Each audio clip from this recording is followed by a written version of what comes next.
दोस्तों, यूं तो कंट्रीज बहुत सी हैं, पर आज हम जिस देश की बात करने जा रहे हैं वो दुनिया का सबसे ज़्यादा अमीर देश है। यूएसए, जापान, चीन क्षेत्रफल और जनसंख्या में इस देश से कहीं ज़्यादा हैं। फिर भी कतर सबसे ज़्यादा धनी देश है। यहाँ की आबादी भारत की राजधानी दिल्ली से भी कम है। दिल्ली की जनसंख्या जहाँ 1,90,00,000 है, वहीं पूरे कतर में सिर्फ 29 लाख लोग ही रहते हैं, जिसमें 24% भारतीय ही हैं, 16% नेपाली, 11% फिलिपिनो और 5% बांग्लादेशी के साथ श्रीलंकाई कतर में कमाने के लिए जाते हैं। कतर में अगर पेट्रोल की कीमत की बात की जाए तो अभी के समय में कतर में पेट्रोल की कीमत किसी भी देश के मुकाबले काफ़ी ज़्यादा सस्ती है।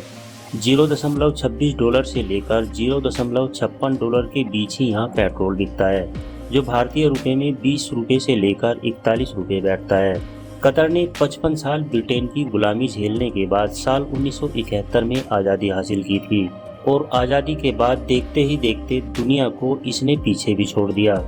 महज 51 सालों में कतर के सामने अच्छे अच्छे देश फीके नजर आते हैं। अब्दुल्ला बिन जसीन बिन मोहम्मद अल थानी कतर देश के संस्थापक थे और इन्होंने अपने देश के प्राकृतिक संसाधनों को बेचकर बेहिसाब दौलत इकट्ठा कर ली। तेल से तो अरबों डॉलर का व्यापार कतर करता ही है, साथ ही समुद्र से मछलियों के व्यापार से अच्छा मुनाफा भी कमाता है। ये बात तो पूरी दुनिया जानती है कि दुबई में रहने वाले शेख हद से ज़्यादा अमीर होते हैं, पर कतर में अमीरी का मामला दुबई से 2 गुना ज़्यादा है, क्योंकि कतर में रहने वालों की प्रति व्यक्ति आय $1.24 लाख है, जो कि किसी भी देश से कहीं ज़्यादा है। इसी के साथ बेरोजगारी महज 0.7% ही है। यहाँ पर रहने वाला हर तीसरा व्यक्ति करोड़पति तो होता ही है।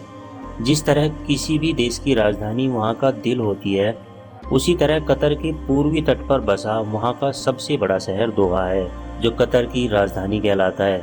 यहाँ पर इस देश की 60% आबादी रहती है। यहाँ के लोग पढ़े लिखे होने के साथ साथ सभ्य भी कहलाते हैं।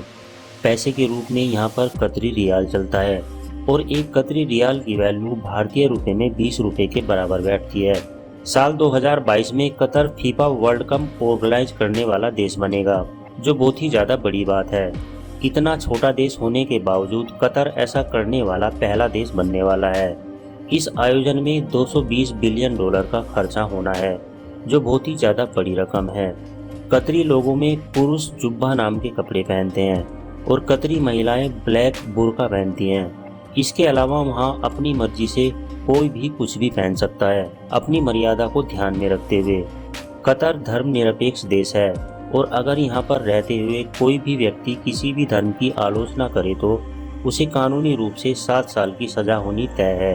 यहाँ पर मुस्लिम धर्म से जुड़े लोगों को शराब पीना और शराब बेचना सख्त मना है और यहाँ का कानून भी इसकी परमिशन नहीं देता। अगर क्षेत्रफल की बात करी जाए तो यह देश केवल 11,571 वर्ग किलोमीटर के एरिया में ही फैला हुआ है। यहाँ का कोडिंग कोड है +974। एशिया महाद्वीप में पारस की खाड़ी और सऊदी अरब की सीमा के पूर्व में कतर स्थित है। कतर आज भी राजशाही शासन निभा रहा है और तमीम बिन हमद यहाँ के राजा हैं। ये अमीर शेख हैं। कतर दुनिया का सबसे अमीर देश तो है ही, साथ ही यहाँ की सबसे बड़ी विश्व की एयरलाइन भी है। अमीरात एयरलाइन भी यहीं की है।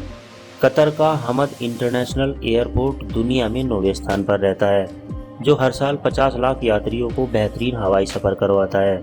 घूमने के लिहाज से यह देश काफ़ी सुरक्षित है, क्योंकि यहाँ पर क्राइम रेट ना के बराबर है और कतर ने अपने टूरिज्म के व्यापार को फैलाने के लिए 80 देशों को वीज़ा फ्री एंट्री करने की योजना की घोषणा भी कर दी है, जिसमें भारत के नागरिक भी बिना वीज़ा के कतर घूमने जा सकते हैं। अगर कतर में घूमने की बात की जाए तो दोहा डिज़र्ट यहाँ काफ़ी फेमस जगह है। जहाँ तक नज़रें उठाओ सिर्फ रेत ही रेत, और रेगिस्तान के सफ़र को रोमांचित बनाने के लिए आप यहाँ डेजर्ट सफारी कर सकते हैं और किराए पर स्कम्बलर बाइक लेकर रेत पर तूफान भी मचा सकते हैं। साथ ही ऊँट की सवारी आपको शाही मेहमान होने का एहसास कराएगी। इसके अलावा भी कतर में देखने और घूमने योग्य बहुत सारी चीज़ें मौजूद हैं, इसीलिए यहाँ पर प्रतिवर्ष लाखों सैलानी घूमने आते हैं। तो दोस्तों, अगर आपको आज का हमारा ये कतर का वीडियो पसंद आया है तो इसे एक लाइक देकर चैनल को सब्सक्राइब कर लें और साथ में दिख रहे बेल आइकन को भी प्रेस कर लें, ताकि आने वाली सारी वीडियोस की नोटिफिकेशंस आपको मिलती रहे। मिलते हैं नेक्स्ट वीडियो में, तब तक के लिए नमस्कार।